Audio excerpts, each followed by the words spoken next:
തെരഞ്ഞെടുപ്പുമായി ബന്ധപ്പെട്ട ഒരു കാര്യമാണ്. അതായത് നമ്മുടെ തദ്ദേശ തെരഞ്ഞെടുപ്പ് എത്തിയിട്ടുണ്ടല്ലോ. അതുമായി ബന്ധപ്പെട്ട് ഇപ്പോൾ കോൺഗ്രസിന്റെ സ്ഥാനാർത്ഥി നിർണ്ണയം നഗരസഭയിൽ പൂർത്തിയായിട്ടുണ്ട്. തിരുവനന്തപുരം നഗരസഭയിൽ വളരെ ശ്രദ്ധാകേന്ദ്രമായിട്ടുള്ള ഒരു പോരാട്ടമാണ്.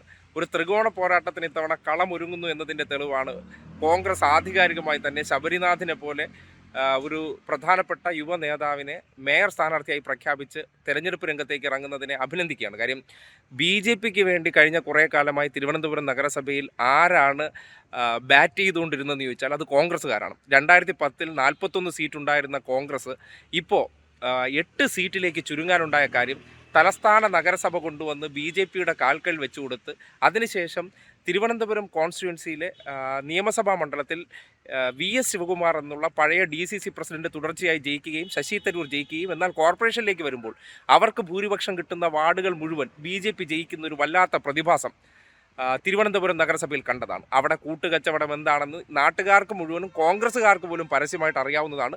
ഇന്നിപ്പോൾ കോൺഗ്രസ്സുകാർ അതായത് ആ കാലത്തും ഈ കാലത്തും എടുത്ത് പരിശോധിച്ചാൽ കോൺഗ്രസ്സിലുണ്ടായിരുന്ന നേതാക്കന്മാർ എവിടെയെന്ന് നോക്കിയാൽ അവരിപ്പോഴെല്ലാം അതായത് തലസ്ഥാനത്തെ പ്രമുഖ മുഖങ്ങളെല്ലാം BJPയുടെ പാളയത്തിലുണ്ട്. അതുകൊണ്ടാണ് BJP എന്ത് ചെയ്തിട്ടുള്ളത്, തലസ്ഥാന നഗരസഭയിൽ വളർന്നതും 35 സീറ്റിലേക്ക് എത്തിയതും.